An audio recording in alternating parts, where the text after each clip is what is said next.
Tracking, alerting, protecting. This is WKYT News. Good afternoon. The news continues at 12:30. I'm Bill Bryant. Rebecca Smith's in for Barb today. We woke up to snow for a second morning today. We will get a break, we understand, from the wintry weather, but it will not last for long. And we begin now with WKYT meteorologist Micah Harris with a look at our forecast. Yeah, it doesn't last too long. I mean, we waited, 2 months before we saw our first snow, and now it's really kicking into gear. We're kind of in that pattern where one snow shot after another keeps flying on in here. This time you're going to have to wait a couple of days before our next one comes moving on in. There's the look outside. You saw that with the clouds overhead. You kind of see the darker shades right here through here. That's where you're seeing some peaks of sunshine, and that goes for the northern zones too, and I expect that to creep southbound. So we'll go with a mixture of sun and clouds, more clouds than sunshine, but it's still not going to matter that much. I mean, we're already at 30 degrees there in Richmond, 31 in London. Down toward London, Corbin area, southern zones, you could be 32 to 34. Around Lexington, it's going to be anywhere from 30 to 32. You get the drift. The farther you go north, colder it's going to be the rest of the day, and that's going to be your 24-hour planner. Now, going off into the night, we still stay dry. Look at that overnight low. It's 16 degrees. It's pretty frigid for this time of year, especially for those kiddos walking off to the bus stop. Now, at least it's dry, and at least we're going to see those temperatures rise very rapidly. 36 there by 1 p.m. and kind of compare that to here at 1 p.m. Today. You're at 28. So it does get better. We actually get in the 40s, but here comes another front. And I'll explain when you can see that and also what you're going to see out of it coming up in a few minutes. All right, thanks, Micah. The snowfall created a slick commute in Lexington this morning. Police say there were about 24 accidents starting at about 6 o'clock this morning. Military Pike is one of the spots where the roads turn slippery. It caused one driver to just slide off the road. It turns into a sheet of ice, and there's no stopping. People just slide right off the road, fall off the side of the road into the trees and into the culverts. Several accidents a year. Well, the driver in today's crash was not hurt. A salt truck driver slipped and hit his head when he got out to help. Police say he went to the hospital. A blizzard is burying parts of New England right now. It's certainly been tough up there. Boston took the brunt overnight and is expected to have 2 feet of snow before it's all done. The storm passed through New York City and New Jersey and Philadelphia, pretty much sparing them. Only a few inches fell instead of the foot or more that had been forecast. Well, travelers in Lexington are feeling the effects of the blizzard. More than 7,000 flights in and out of the Northeast have been canceled because of the weather. Those include several departures and arrivals at Bluegrass Airport from Philadelphia. Many of those flights might not resume until tomorrow. A former judge executive learned his punishment in a corruption case this morning. Investigators say Tim Conley received more than $100,000 in kickbacks from a contractor, while Morgan County recovered from the deadly 2012 tornado outbreak. WKYT's Sean Moody is live in Frankfort with more on today's sentencing. Well, good morning. The prosecution had asked for a harsher than recommended sentence. The defense had asked for a reduced sentence. In the end, a judge handed down a sentence of more than 7 years.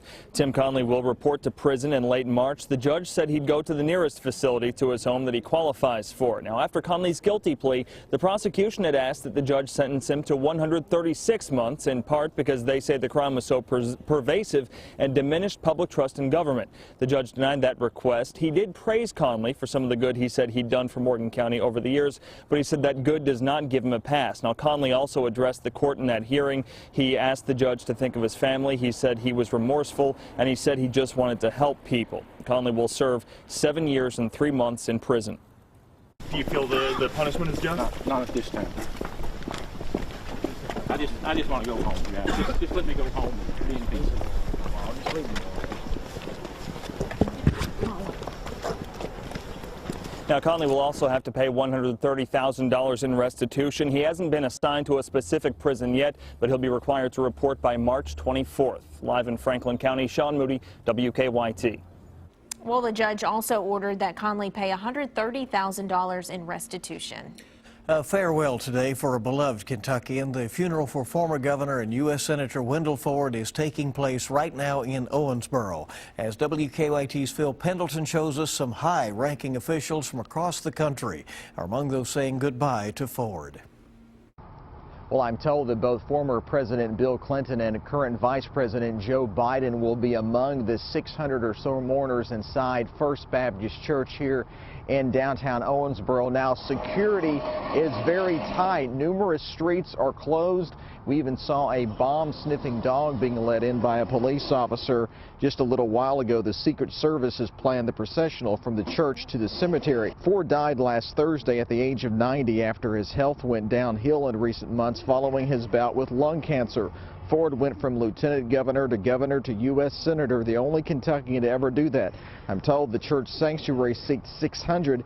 They expect every seat to be filled, and there is no standing room.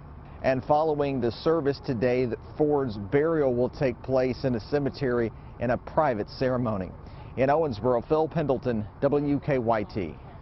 Phil, thank you. And police said they were not allowed to release the route of the processional there because of orders from the U.S. Secret Service.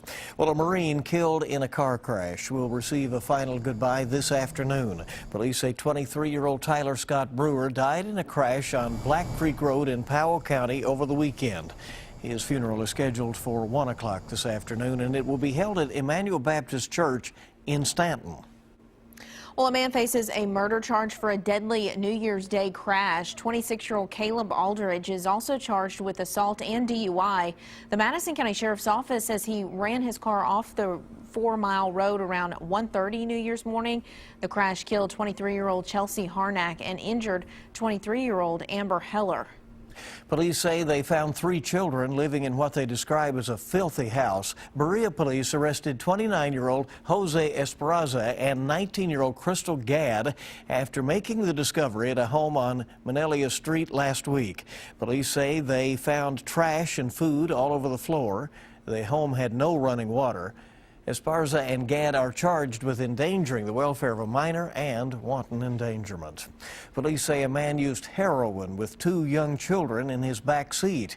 Police arrested Jeremy Kyle on North Eagle Creek in Lexington. They said he was unresponsive and EMS used Narcan to revive him. Kyle is charged with 2 counts of wanton endangerment.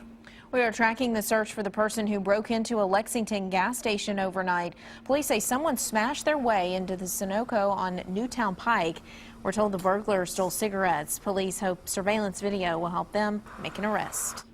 And work is continuing today to find a leak at a Central Kentucky high school. A sprinkler company visited Lincoln County High School this morning, and they think the leak is in a line that feeds the fire sprinklers. Workers will continue to dig today to find the leak. There's no school today in Lincoln County. If school is in session tomorrow, the toilets will work, but water fountains will be covered up and bottled water will be available for staff and students. Well, a new worry for people who have trouble falling asleep at night. As if we needed There any, you go. right? And why young people may need to monitor cholesterol levels. Danielle Nottingham has details in this Better Living report. A new study suggests healthy young adults may want to keep a closer eye on their cholesterol. Researchers at Duke University found even mildly elevated levels between the ages of 35 and 55 hikes the risk of heart disease later by nearly 40%. A possible new link between insomnia and high blood pressure.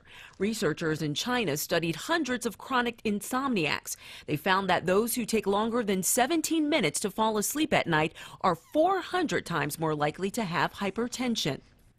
And according to a new Canadian study, painful leg cramps at night are twice as common during warm weather months. Researchers tracked Google searches and prescriptions for leg cramp remedies and found they peaked in July. Those are some of the day's top health stories. Danielle Nottingham, CBS News, Los Angeles. There's still a whole lot more to come on WKYT News at 12:30. It is a battle for blood at the Rupp Arena Blood Drive tomorrow. How you can help the Kentucky Blood Center and the Big Blue Nation. Plus, listen up, pet owners. February is Pet Dental Health Month. What you need to know about the teeth of your 4-legged friends. That's ahead.